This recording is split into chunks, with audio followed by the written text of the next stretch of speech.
पूज्य नारायण स्वामी बड़े सिद्ध महापुरुष हुए। वो कह रहे हैं कि नाम कैसे आपका निरंतर चलेगा, इसके लिए जिस वाणी से नाम जप कर रहे हो यदि झूठ बोलोगे, अरे आश्चर्य होता है, झूठ बोल करके तुम सोच रहे हो हम संभाल लेंगे। नहीं नहीं, झूठ तुम्हारा नाश कर रहा है, तुम्हें पता नहीं। जिस जिह्वा से नाम जप कर रहे हो, अगर नाम का विशेष फल प्राप्त करना है, जल्दी फल प्राप्त करना है, आपको दुखों से बचना है, पाप भस्म करना है, तो झूठ बोलना बंद कर दीजिए। क्या बिगड़ जाएगा आपका? सच्ची बोलने में क्या बिगड़ जाएगा? सच्ची बोलना शुरू करोगे, हिम्मत नहीं रह जाएगी पाप करने की। ये जो पाप करने की तुम्हारी हिम्मत पड़ रही, झूठ बोलने के कारण पड़ रही। नहीं, असत्य संपातक पुंजा, सबसे बड़ा पाप झूठ बोलना। उससे क्या होता है? हर चीज हम छुपाना चाहते, किससे? उस सर्वज्ञ परमात्मा से, गुरुदेव से। नहीं, झूठ नहीं। नाम इसीलिए नहीं चल पा रहा, थोड़ी दिन नाम चलाएंगे छूट जाएगा, क्योंकि आप झूठ बोलते हैं, पापाचरण करते हैं। अगर नाम को चलाना है तो नारायण स्वामी जी कह रहे हैं, पहली बात मौन का आश्रय लीजिए, कम बोलिए, अधिकतर चुप रहना सीखिए, तभी नाम चला पाएंगे।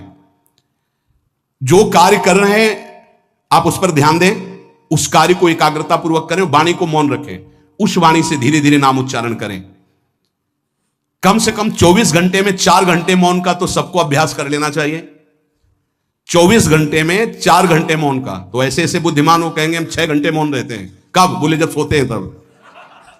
आप 4 घंटे करो, हम 6 घंटे मौन रहते हैं।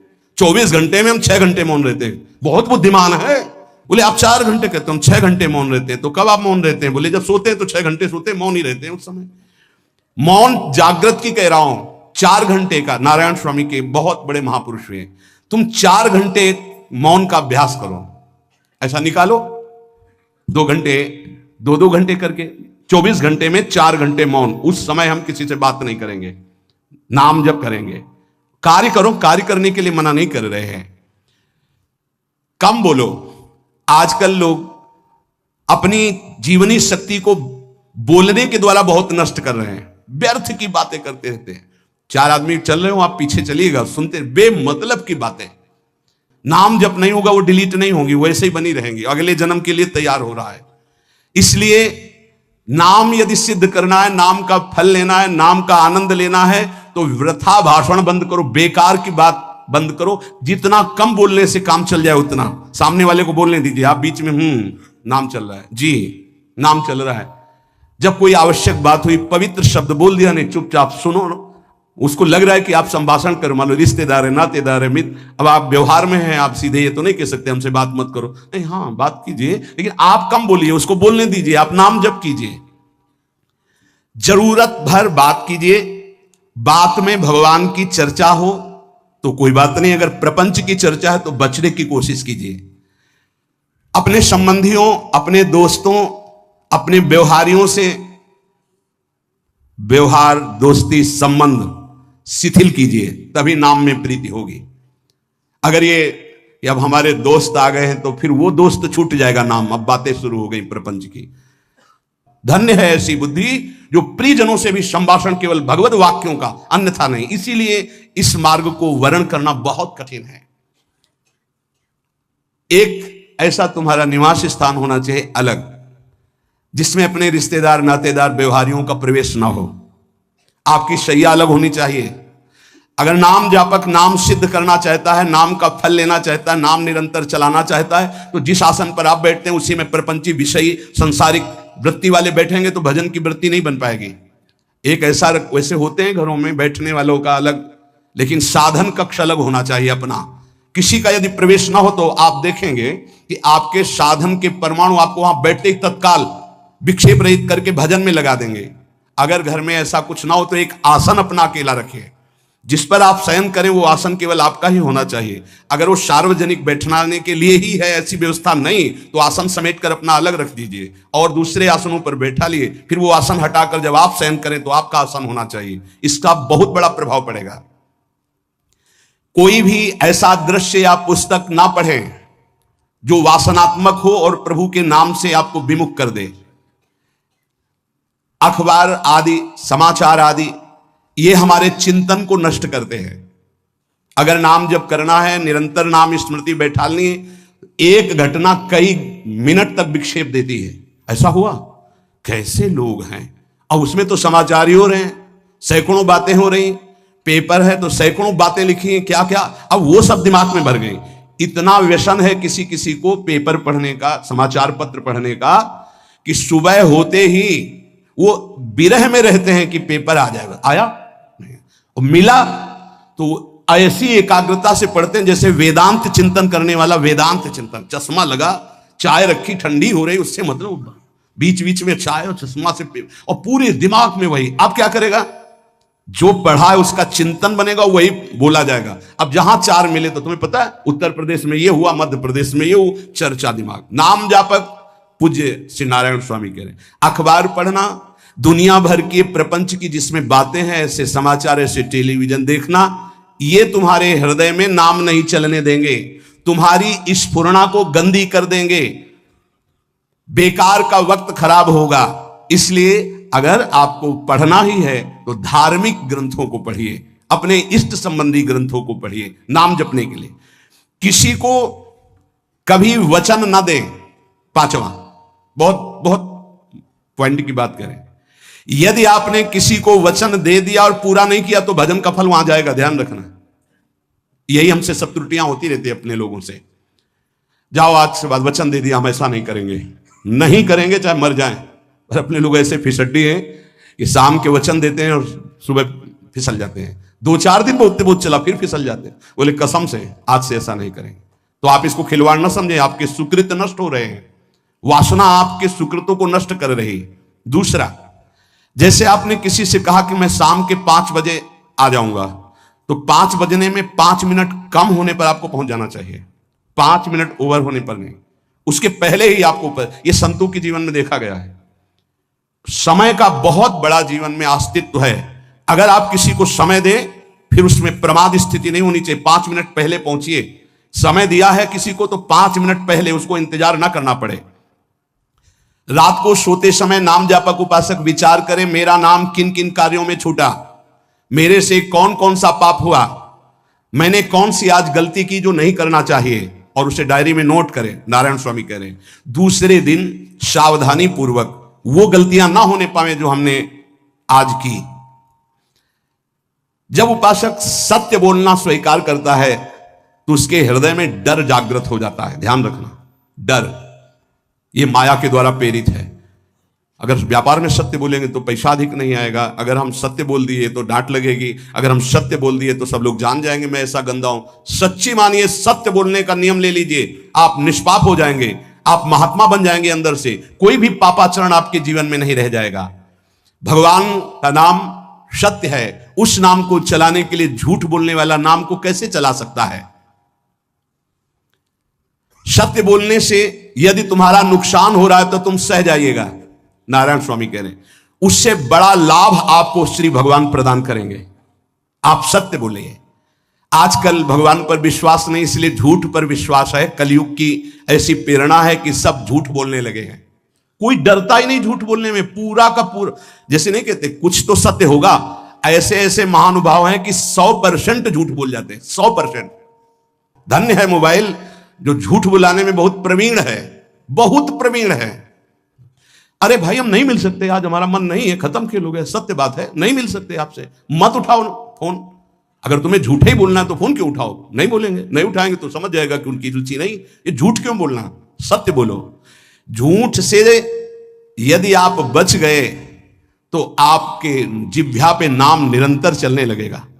ये झूठ ही नाम नहीं चलने दे रहा। असत्य आचरण, छुपाने की वृत्ति, असत्य भाषण, ये नाम में प्रीति नहीं। किसी को भी फुसलाने के लिए झूठ मत बोलिए। सत्य बोलने का अभ्यास कर लिए तो पापी जीव भी महात्मा बन जाए। सत्य आवश्यक है। एक बड़े कागज पर ऐसी जगह लिख के रख लो जहां तुम उठते बैठते देखते हो कि मुझे सत्य बोलने का नियम लेना है, झूठ नहीं बोलना है। सत्य साधन कर लो, फिर देखो नाम कैसे चलता है। तपस्या, बड़े बड़े पुण्य, बड़े बड़े तीर्थ स्नान उतना पवित्र नहीं करेंगे जितना सत्य बोलने से होगा। पर बहुत कठिन है इस समय सत्य बोलना। मतलब बात बात पे असत्य का ही वर्ताव हो रहा है, असत्य का। अच्छा, ये कोई संसारी आदमी में नहीं, कुछ ऐसे होंगे जो सत्य की वार्ता करते नहीं। प्रायः क्या जाता है, झूठ बोलने में बोल दिया और सामने वाला राजी हो गया, हम निकल गए। लेकिन सत्य ना होने के कारण आप में सत्य आचरण, सत्य स्वरूप भगवान का नाम, भगवान को कहा गया सत्य नारायण, वो नाम नहीं चलेगा। भजन करने का पहला साधन है सत्य बोलना, जबान से सत्य बोला जाए। और भजन की संख्या प्रारंभ में जरूर लेनी चाहिए। यदि 10 माला का नियम लिया, 20 माला का नियम लिया, तो उसे निर्वाह करो। जैसे यहां शरणागति मंत्र मिलता है तो 11 माला प्रारंभ में दी जाती है कि आपको करना ही है, ज्यादा हो जाए वो ठीक, 11 से कम नहीं। वो कभी जीवन में नहीं, अपने जीवन में गुरु आज्ञा 11 माला तो करनी है, हर समय करना है। पर ये मन थोड़े दिन तो नियम में चलेगा, इसके बाद छोड़ देगा। दीक्षा तब लेनी चाहिए जब गुरु आज्ञा पे चलने की हिम्मत हो, नहीं तो ऐसे ही नाम जपो करो। और जब नियम मिल गया 11 माला, तो चाहे प्राण निकल जाए, हमको 11 माला पूरे करने, प्राण निकलने तक गुरु आज्ञा का पालन करना है। यदि आप नाम जब अधिक मात्रा में नहीं करेंगे तो जो आपको नाम मिला है उसका फल आपको अनुभव में नहीं आएगा। क्यों? क्योंकि नाम का हिस्सेदारी होती है, भजन की हिस्सेदारी होती है। जैसे किसी ने प्रणाम किया, वो भजन लिया। गृहस्थी को इसीलिए मना किया कि रास्ते में परिक्रमा मार्ग में हलवा पूड़ी ये सब बट रहा है, हाथ मत फैलाओ। वो दान कर रहा है, सुकृत कर रहा है, और कोई दूसरे ले विरक्त आदि। आप अपने भूख मिटाने के लिए 4 रुपया के चना लेके भले पालो, लेकिन दूसरे के द्वारा दिया हुआ हलवा मत पाओ। यहां धाम आए हो, भगवत कमाई करने आए हो, यहां नाम जप करो, कष्ट सहकर परिक्रमा दो। हो सके 4 रुपए की वस्तु लेकर के आप पशु पक्षियों को पवा दो, किसी एक का पेट भर, तुम मत पाओ दूसरे का। तुम चाहो तो उपवास कर सकते हो, या प्राण पोषण के लिए रूखा सूखा थोड़ा खा लो। ये दूसरे के आराम से धाम में हम आए 2-4 दिन खूब खाए पिए नहीं, भागीदारी हो जाएगी तुम्हारे पुण्यों की। वहां ऐसे फ्री नहीं है कुछ। भजन का भागीदार राजा भी होता है, जिसके राज्य में रह रहे हैं। जो अन्न देता है वो भजन का, जो वस्त्र देता है वो भजन। इसीलिए गृहस्थ को कहीं कुछ भी स्वीकार नहीं करना चाहिए, ये बहुत ध्यान रखें। अगर आप कहीं तीर्थ साधु आश्रम कहीं जाते हैं, कोशिश कीजिए कि किसी से सेवा ना ले, और अगर सेवा ले तो उसके अनुसार फिर अर्थ दे दे। अगर आपने वहां भोजन पाया, पान पाया, तो उसके अनुसार सोच ले कि अगर हम इतना खरीदते तो कितने का मिलता, वो दे दिया तो आपका भजन बच गया। कभी आपको कोई प्रणाम नमस्कार करे, तत्काल बराबर प्रणाम करो। किसी को अपना भजन का हिस्सेदारी नहीं, सबका मंगल हो। ये भजन जितना बढ़ेगा तो आपको भगवदाकार कर देगा। दिन रात 24 घंटे में 21,600 श्वास चलती है।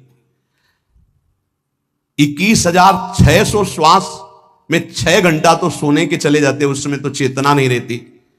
अब हमको अगर 21,600 नाम हमको जपने को मिल जाए तो हमारी हर श्वास सार्थक हो जाए। जो हम 5-6 घंटा सोते हैं उसमें जिनका अभ्यास है तो बात अलग है, नहीं तो वो व्यर्थ जाती है। तो हमें एक श्वास में कई नाम जपने का अभ्यास करना चाहिए, जिससे 200 माला फेरने पर ये 21,600 श्वासों की गणना पूरी होती है। अगर हम 200 माला का नियम लें तो इतना हो सकता है। तो हमें लगता है अगर हर समय माला नहीं ले सकते तो श्वास वाली माला बहुत अच्छी रहती है। श्वास में 4 बार खींचो, 4 बार नाम लेते हुए छोड़ो। दूसरा साधन, एक छोटी माला ले लें, जो आजकल तो काउंटर चला है। काउंटर में ज्यादा सुविधा संसार के क्रियाओं में रहने वालों को होती कि क्या अपनी जेब में डाल लिया। तीसरा साधन वो बहुत कठिन है, मन की वृत्ति से नाम जप करना। माला, श्वास और मन की वृत्ति, उसमें श्वास की भी गणना का ध्यान नहीं रहता, उसमें केवल चिंतन होता है, चल रहा है। पर ये आखिरी स्थिति होती है, इसी के बाद वो परिपक्व अवस्था होता है। जिह्वा से धीरे धीरे नाम उच्चारण करते हुए, ये पहला अभ्यास है। प्रारंभिक को एकदम मानसिक में नहीं पहुंचने की चेष्टा करनी चाहिए, 2-4 नाम के बाद मन प्रपंच में फंसा देगा। दूसरा अभ्यास कंठ में, जैसे हम जिह्वा से राधा वल्लभ सिंह, राधा वल्लभ सिंह, राधा वल्लभ सिंह, इसे वाचिक जप कहते हैं। मंत्र नहीं होगा, ऐसे नाम होगा। फिर उपांश ऐसे, फिर कंठ से चलता है, फिर हृदय से चलने लगता है, फिर नाभि से चलता है। जिसका नाभि से चलने लगता है उसका परावाणी के द्वारा भजन, वो सिद्ध पुरुष कहा जाता है।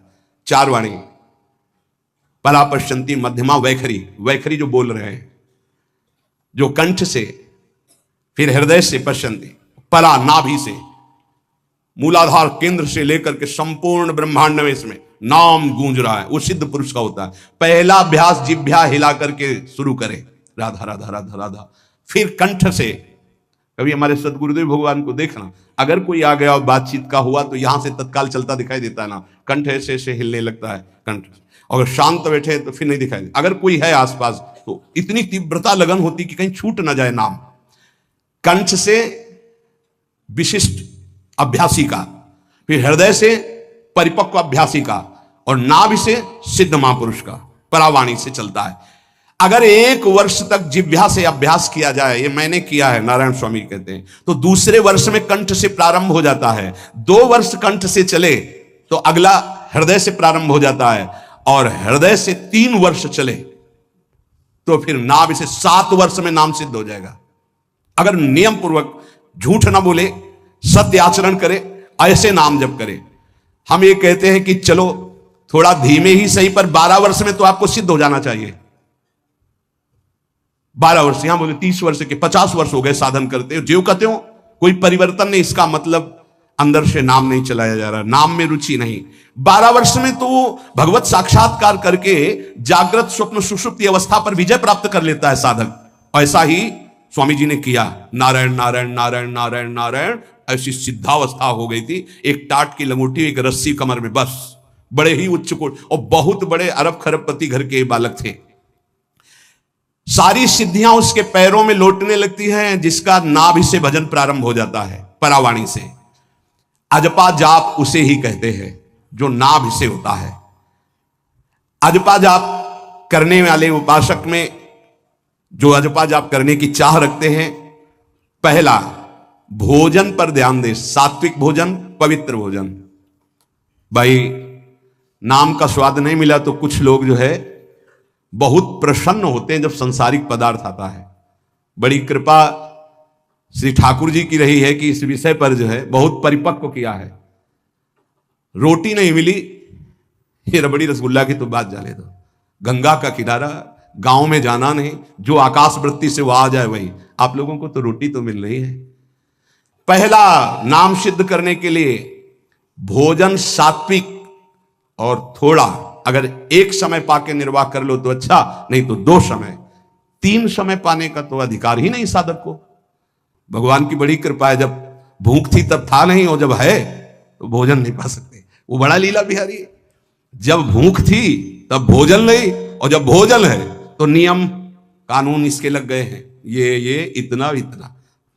दूसरा, पहला भोजन पर पवित्र। देखो नाम जप के लिए बहुत आवश्यक है, यही जीवन है कि अगर आप नाम जप करने लगे तो हमारा बोलना, हमारा जीना सार्थक हो जाएगा। अगर नाम जप आपको करना है तो पवित्र भोजन होना चाहिए। 2 टाइम भोजन पाना है तो थोड़ा थोड़ा पाओ, पेट ना भरने पाए, ऐसा ना लगने की वजन बढ़ गया है। वजन बढ़ गया है तो भजन घट गया है, वजन घट गया है तो भजन बढ़ गया है। देखो तुम्हारे संसारिक संबंधी माता पिता चाहेंगे कि तुम्हारा चिकना शरीर होना चाहिए, हष्ट पुष्ट होना चाहिए, लेकिन हम चाहेंगे कि तुम्हारा भजन पुष्ट होना चाहिए, भगवदाकार वृत्ति होना चाहिए। शरीर तो आज है, कल नहीं रहेगा, चाहे जितना चिकना कर लो। संसारिक माता पिता के प्यार में और गुरु के प्यार में यही अंतर है। वो आपके स्वरूप को पुष्ट करेगा तो शरीर तो अपने आप, मन प्रसन्न है तो वो स्वस्थ है, अस्वस्थ होने पर भी स्वस्थ है। अगर शरीर स्वस्थ है और काम वासना है, नाना प्रकार की चिंताएं, ये थोड़ी माता पिता दूर कर पाएंगे। वो तो तपस्या और साधना से ही दूर होती है, ध्यान रख लीजिए। अधिक भोजन पाना, शरीर को बहुत पुष्ट बलवान कर लेना, तो हर इंद्रियों को भोग देना पड़ेगा आपको। वो कोई तपस्वी होता है, जो तपस्वी होता है वो संयमी होता है, जो संयमी होता है उसके चर्बी नहीं होती, ध्यान रखना। युक्ताहार विहार से, प्राण पोषण के लिए केवल शरीर में अन्न जाए तब नाम में प्रीति होगी। खाते खाते अनेकों जन्म व्यतीत हो गए, वर्षों व्यतीत हो गए, अरे अब तो भजन कर लो, कहां तक खाओगे? ये नरक कुंड है, डाला विष्ठा बन गया। नींद, एक नियम बना लो कि इतना ही सोना है।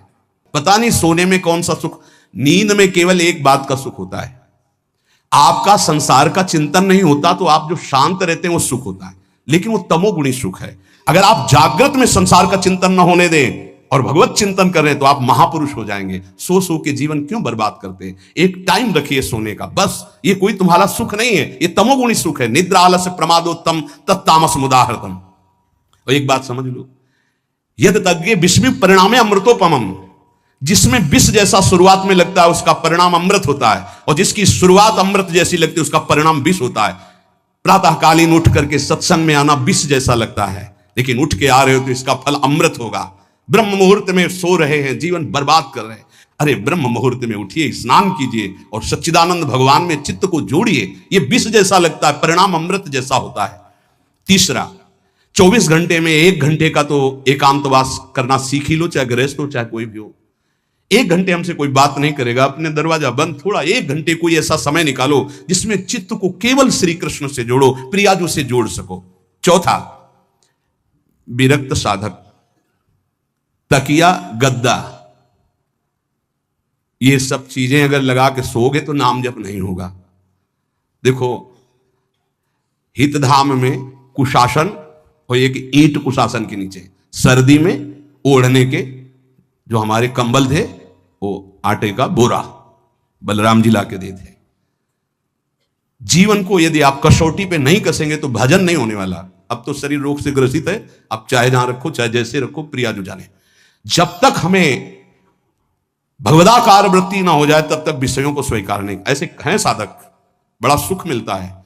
एक ऐसे पड़ा हुआ है आसन, उनके कमरे में जाके देखिए, केवल आसन ही है। कितने ऐसे साधक राधा के कुंज में रहते जिनकी चटाई केवल है, न तकिया है, न गद्दा है, न कोई। उसी चटाई को ऐसे खड़ा कर दिया, बिछा लिया, बस उसी में पड़े, भोजन मिला पा लिया, ऐसे रह रहे हैं। कमरे में देखो जाके तो ऐसा लगेगा कि इसमें कोई रहता ही नहीं, कुछ है ही नहीं, केवल चटाई है।